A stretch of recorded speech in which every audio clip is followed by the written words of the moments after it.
I've been asked, how can I connect with my great-great-grandpa? I mean, is there any connection? Do I know how he felt? Yeah, I could, I can, I could feel him even when I was in Evansville. I can feel my ancestors in Alabama, and I can relate to them and what they went through with racism because it trickled down to my family, to my uncle, to my mother, to me. And I remember talking to my mother, and we were sitting at the table, and I said, Mom, do you remember when I was 4 years old, and I remember waking up out my sleep and going down a hallway, and I seen the police in our house, and I saw my auntie and them trying to get past the police and yelling. I looked over to my left, and there was a kitchen, and I saw 4 policemen jumping on my mother, and my mother was fighting back, and I remember them hitting her and kicking, and she ended up in a fetal position on the floor. Do you know what that does to a child, to see 4 white policemen beating on your mother? And I remember telling my mother about that, and she said, you were only 4 years old. How do you remember that? I said, I don't know, but I remember. And I said, what happened? Why did they do that to you? She said, they came into the house, and it was a house full of women and children, no men. They were looking for men. I think my uncle or somebody they were looking for, and my mother and them was telling them they weren't there. They came into the house, waking up the children, chastising the children, and my mother said no, she was always the protector of children. She said, you're not going to do that. And the police got into it with my mother, and she got to fighting them, and she went to jail. She said that when she went to court, the judge said this little lady fought y'all back, because a couple of the policemen had to go to the hospital, and he laughed at them, and he threw the case out. And she was amazed that I would even remember that. So racism, me seeing my uncle and them jumped on, my mother jumped on. So this was traumatizing to me. So when I went to school, got older, went to school, and they had Officer Friendly come to visit us in school in the blue uniform. And they said, he's here to help. I didn't see it like that. Not after that incident. I didn't see them as friendly. I was threatened by them. I didn't see them as friendly. And personally, when I was attacked, I was at Brookside Park, and all this is, you'll understand where I'm going with this, but I was at Brookside Park, and I was a little girl. I was in grade school. There was a group of white teenagers sitting on a bench, and my brother and sister, they were ahead of me, so they ran inside the pool because we wanted to go swimming that day. So I stopped to tie my shoe, and I felt something hit my jaw, and it hurt. So I looked up, and there was these white kids throwing rocks at me, calling me names. I started crying, and I ran back home to my mother. And my mother was no joke. She came up to that park, and I pointed out the white kids, and she snapped. And I remember the little white boy saying, but it wasn't us.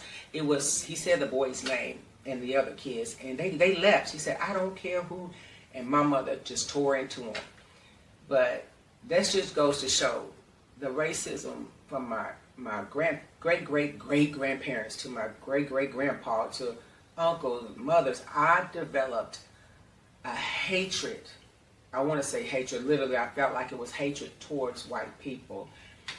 And I was so bad with it that when my children became teenagers and my son and my nephew came to my house with a van full of white girls, I came outside and I snapped. I said, what are you doing?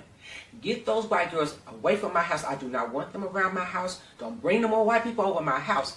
They will end up trying to kill y'all messing with these white girls. All I was going off. And they were looking confused. So they was like, what? I said, get them away from here.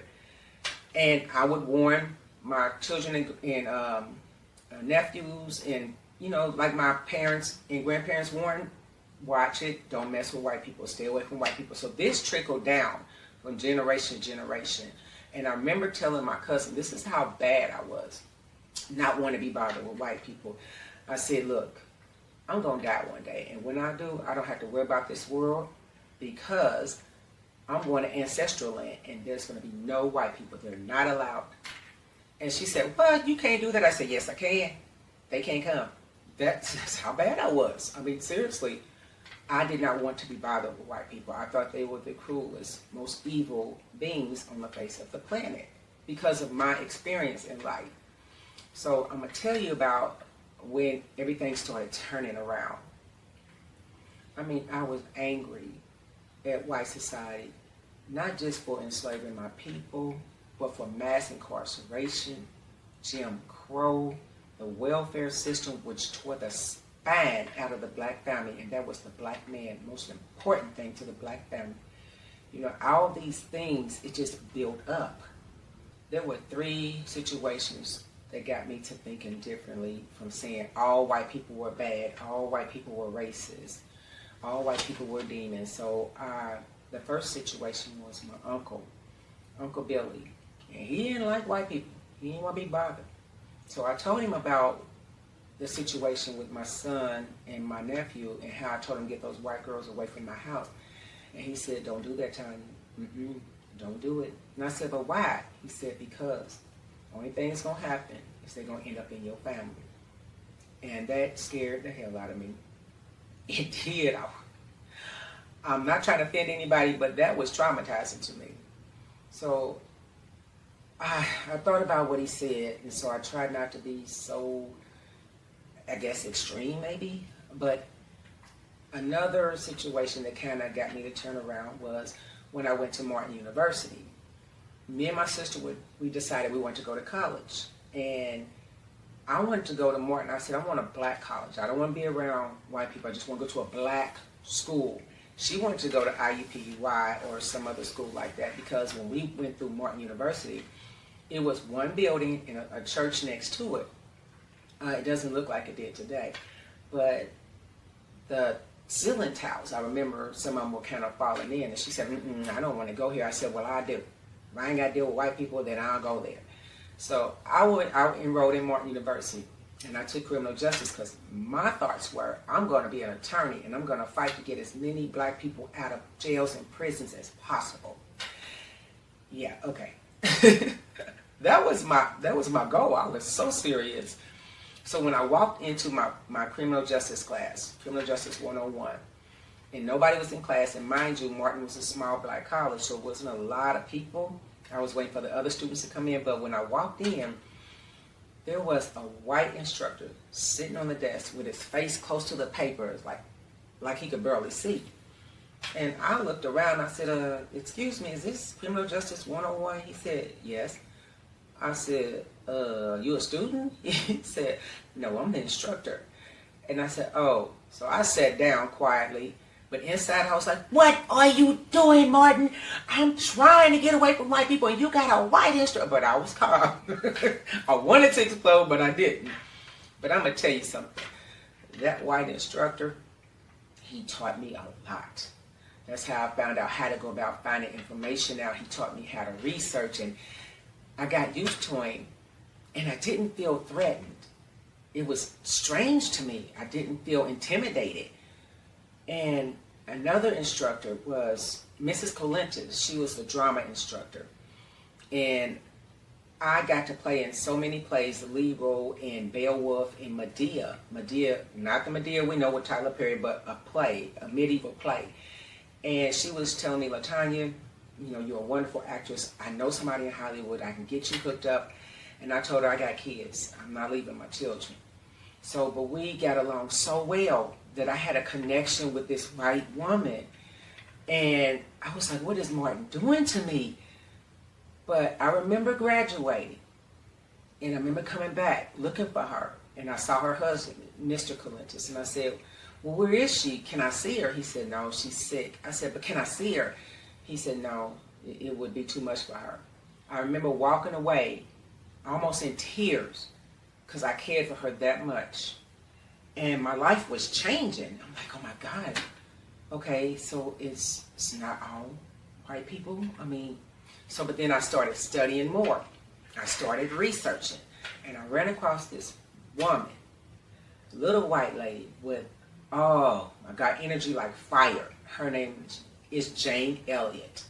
And I know a lot of you have heard of you, some of you may have not heard of her, but when I first saw her video of her talking to a white audience saying that I'm asking you white people, how many of you are willing to trade places with black people? Nobody said anything, so she said, well, maybe you don't understand the question. How many of you white people are willing to trade places with black people? Nobody said anything. She said, that lets me know that you know what's going on. And she went into them, and it's like, oh my God, I started watching more of her videos and how she would do the brown eye, blue eye, what they call that, it wasn't an experiment, it was an exercise. Brown eye, blue eye exercise is what she called it. And white people, she would try to show them how black people felt. It would just be 2 hours. A lot of them couldn't handle it. 2 hours on how to feel, discriminated against, how to be mistreated. They couldn't handle it. Watch her. Just go on YouTube, just put in Jane Elliott and watch her videos. I'll put together a few clips and I want you to see it. This is what changed me. Watch it. You say that all whites are racist. Can you expound on that, please? Any white person who was born, raised, and schooled in the United States of America, if you aren't a racist, you're a miracle. Either that or you decided to educate yourself. Because education in this country is about white is right, brown's all right, black's got to stand back. Yellow's mellow, but whites, we educate in a way that says that white males have done all the adventures, have made all the adventures, have done all the discovering, have made everything that is good and has been accomplished according to social studies, which is actually anti-social studies, by white males. It's a lie. But we do that in order to maintain the myth of white superiority. The myth of race has to be maintained at all costs in this country. Because if white people have to give up the color of their skin as being something that makes them perfect, what do they have left? If we start teaching the truth about history, if we start teaching about Nile Valley contributions to civilization, it will totally change the way we conduct ourselves in the classroom. It will have to. Columbus didn't discover America. You can't discover a place where people are already living. But we celebrate that every October. So if all white people are racist, according to you, can they be reprogrammed? Of course they can. Of course they can. Of How? course they can be. It's called education. Now, we often hear about reverse racism now. There's no such thing as reverse racism. There's no such thing as reverse racism. You can only be a racist if you have the power to institutionalize what you're doing to people who are different from you. What we're calling reverse racism is natural reaction to being treated unfairly on the basis of somebody else's ignorance. White people created racism. Anything you create, you can destroy. God created human beings, the human race, and they started out black women. White people created racism. Human beings created racism. It's time to get over it. No, but you have to realize that one of the main differences between people who are melanemic, which means they don't have much melanin in their bodies, in their skin, and melanaceous and melanotic people is when melanemic people come into a new environment, they immediately adjust the environment to fit their needs. When melanaceous and melanotic people come into a new environment, they immediately adjust their needs to fit the environment. So the first thing that happens when a person who is melanaceous or melanotic comes to this country, which we call a melanemic person's country, a white man's country, they immediately adjust their needs to fit the environment. They become as much like white people as they possibly can, which is a huge mistake because the first people on earth didn't look like me. This is white. This shirt is white. This skin is not white. There are no white people and there are no black people. We are all shades of brown. You are a shade of brown. I can see the color of your shirt, which is black. It does not match your skin. And my shirt doesn't match my skin because I'm not white. Wow. I'm not ashamed of that. But I do realize that I have some spots that prove to you that I'm a member of your race. Yeah. You're not a member of my race. I'm a member of your race. It's we funny. have to remember that there's only one race. It's called the human race, and it started in what is now called Africa. It did not start in England. And it didn't start in Ireland. And it didn't start in Washington, D.C. And if we don't stop the way we treat people and the way we teach people, what we think of as the human race is going to be totally obliterated. Can you predict in the near future or far future when we will ever have racial harmony Oh in this yeah, country? in 30 years, white people will have found out that they have no choice but to get along with those who are different from themselves. I'm not willing. I'd love to wait, but I can't. At my age, I'm not going to be here in 30 years. But we could change this situation if we chose to. During the Second World War, we called the Japanese, and you'll pardon me, but this is what we called them: slant-eyed little yellow. We didn't say that about the Germans. After the war, we rebuilt Germany and Japan, and we get along beautifully with the Japanese. That was in 1945 that we finally won that war. How many years ago was that? Figure that out quickly. I'm not a math person, but You're not a math person, but you know it wasn't that far. Right. And it didn't take 50 years for us to have peace with the Japanese and the Germans, even though we dropped 2 atomic bombs on Japan. The Japanese hadn't killed 10 million people. Nowhere near that. We didn't drop any bombs on Germany, any atomic bombs on Germany. They were a different kind of people. We couldn't afford to do that. We killed how many Japanese people with 2 atomic bombs? And they forgave us. You want to talk about forgiveness? You want to talk about changing this thing? I cannot understand how Japanese people can stand the sight of any of us, and yet they do. I cannot understand why black people who have been subjected to the ugliness that they've been subjected to in this country can get up every morning and go to work among us and not be absolutely furious. And I don't understand why we allow white people to behave the way they do. White people are scared to death right now, particularly white males. They're scared to death that they are going to lose their power in the future. And they are. But if you want to get ready for the future, if you want to be treated well in the future, treat others well in the present. What we do in the present constructs the future. What we have done in the past, we can learn from that. And we'd better learn from that. Those who forget the mistakes of the past are doomed to repeat them. And when you read this book, you'll realize that that's exactly what we're doing. We're repeating the mistakes that we have made in the past because we aren't teaching about these mistakes in the present. We are not teaching history that is true. We aren't teaching social studies that is true. We aren't even teaching true geography, for God's sake. We have got to stop tolerating the intolerable.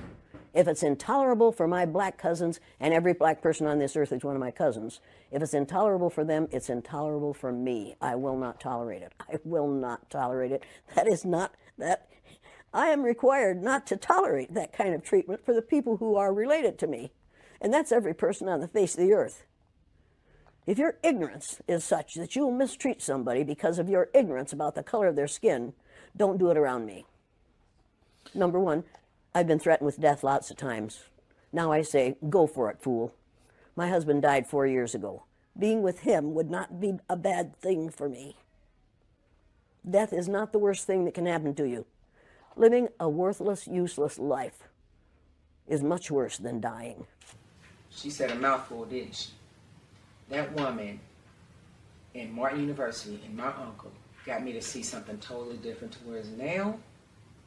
And I just, it's not all melanemic people, right? So she said melanemic is people who lack melanin.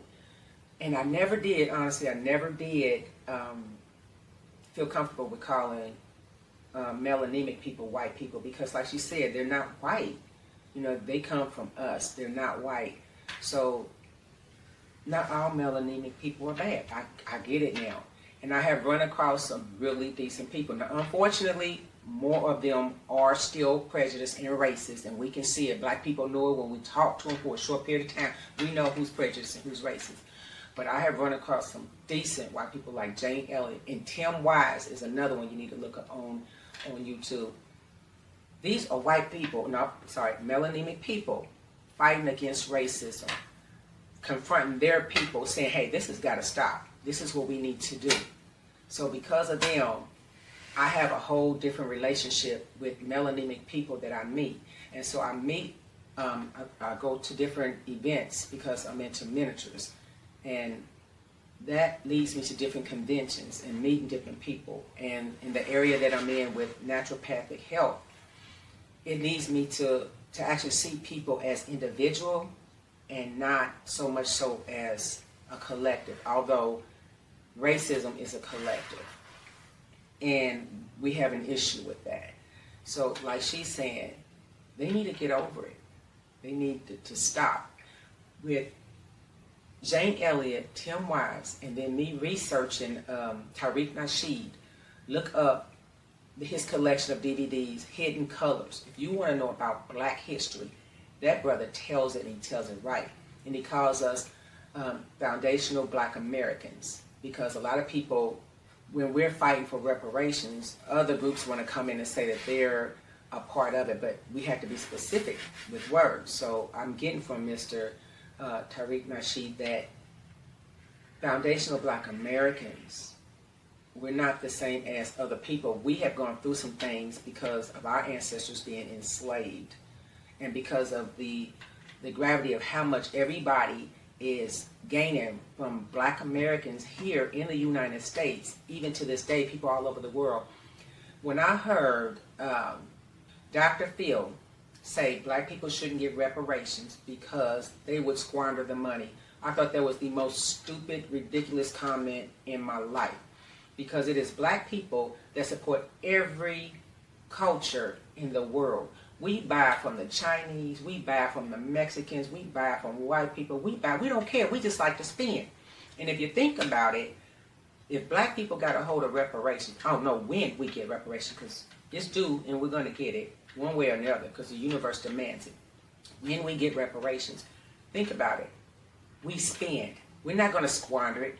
The bulk of us is going to get some land. We're going to start businesses. We're going to purchase homes. We're going to build generational wealth. There's going to be more Black Wall Streets than you could possibly imagine. And that's what white people, melanemic people are afraid of. We're going to rise up. Listen, every time black people tried to rise up in the past, melanemic people would bomb our cities, drown our cities, kill our people. They didn't want to be bothered, but they didn't want us to come up. Tulsa, Oklahoma, Black Wall Street is a prime example. They had more millionaires in Tulsa, Oklahoma than white people combined in the United States in that one little town, and they couldn't take it, and they bombed it. They killed hundreds of black people. And that's what they're afraid of now. But we're going to come up. We've been the underdogs for far too long. And I've learned doing this documentary, it's a healing experience and it's a learning experience. My great-great-grandfather said, educate, and that's what I'm doing. And that's what I'm doing with this documentary. I'm educating people. Look, I don't know where this documentary is going to go from here. You know, it may just stay on YouTube. It may go further. I don't know. I do know that I have a job to do. I have a message to pass on from my ancestors. So that way, when it's my time to go home and I see my ancestors, all I want to hear is, job well done, child. Welcome home. Study your black history. Look up documentaries like Hidden Colors. Look up documentaries by Dr. Umar Johnson. Look up documentaries, the 13th, about mass incarceration, what they're doing to people, especially black people, what they're doing to people in those prison systems, beating them, and they come out messed up, and they still get talked about. Black people, foundational black people here in America, we get talked about from other cultures, but yet when you come over here, we welcome you with open arms. You're believing what melanemic people are telling you about us, and yet you haven't even got to know us. We spend more money with Chinese people, but they will not spend money with us. So when Dr. Johnson talks about blacks staying together, I'm looking at it like this. Black people need to heal, and other people can't heal us. We have to heal ourselves. This racism, oh my God, is traumatic, even from our people being enslaved. The trauma still goes from generation to generation. I'm a prime example of that. And I had to educate myself, and I had to fight to come out of that because I didn't want to be like angry, melanemic people going around hurting people. I didn't want to keep them from my home or not. I didn't want that anymore. So I had to come up out of that spiritually, and I had to educate myself. And like Sister Jane said, educate yourself. You don't have to stay that way. All right, there's two things about this documentary that I want to address, and they really stood out to me. And I just want to give a fair warning to those of you who are historians or who may want to go visit some of these sites. The first thing is when I went to Bibb County, Alabama, I went to Centerville. Their downtown is really small. It's like a square block. And right in front of their courthouse is a statue, a Confederate statue of Miss Baker. She believes that it's one of her distant relatives, one of the Mayberries, because of the likeness of the statue.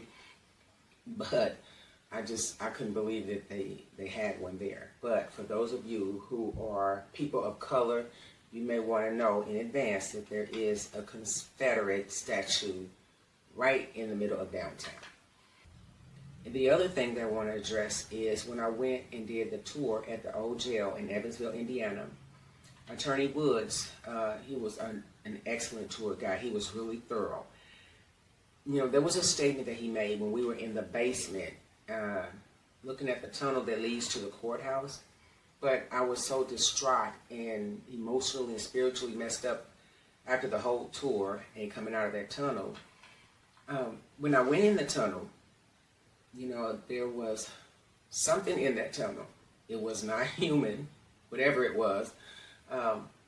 It was really, really bad energy, a bad spirit. So I'm pretty sure that whatever they administered in Justice Alleyway behind the jail, they did a lot of self-justice in that tunnel. So when I came out of the tunnel, I was really distraught. So, Mr. Woods made a statement saying that America has one of the finest justice systems. Well, had I been in my right state of mind, I would have addressed that right then. But to a person of color, that system, there's no justice in that system. It was not made for black people. It was made by melanemic people for melanemic people. So, and that's why you see in the justice system, the prison system, there are more black people in those cells and going through the system than any other race. And the least amount, according to statistics, is white people. When they do the same amount of crime, if not more, than black people. So the system is stacked up against black people. And honestly, in my own personal opinion, America has done some really great atrocities to people all over the world, but pertaining to enslaved people and African Americans over here, the descendants of the enslaved people. I believe reparations are in order, and they're dragging their tail on giving it to us, and I don't think that there is any excuse behind that. I mean, if you have money to send over, billions of dollars to send over to other countries for war, why can't you give reparations to the injustice that was done to enslaved people and their descendants? To me, there's no excuse. And honestly, if they don't come up off of reparations, honestly, and this is my personal opinion, I feel like they should be brought up on charges to the UN. And again, I highly doubt if that happens, but I believe in a higher power, and the universe has a way of administering karma. If people were to ask me, where does his legacy go from here? Honestly, I would simply say, I am his legacy.